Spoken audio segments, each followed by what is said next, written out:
Пісейім хақында бик көптәннән келген иде инде язасым.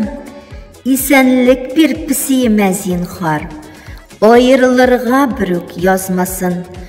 Таш булып ташны иретерлек, пісейім бары мине яраткан.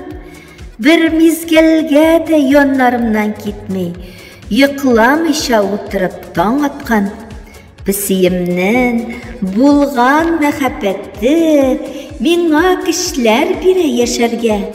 Зур этәргәч минем тормышымда, үрнәк алып аннан яшәргә.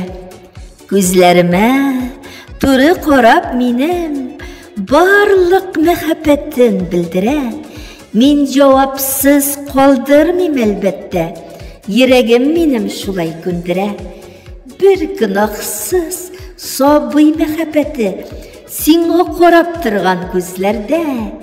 Юк, әйтеп тә бетерерлек түгел, җитмәс инде хәтта сүзләрдә.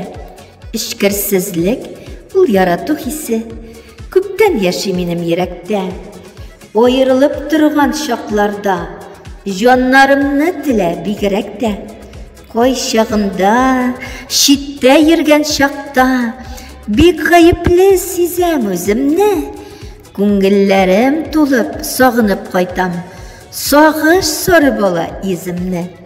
Пісейемә булган мәхәббәтем изге минем, ихлас йөрәктән.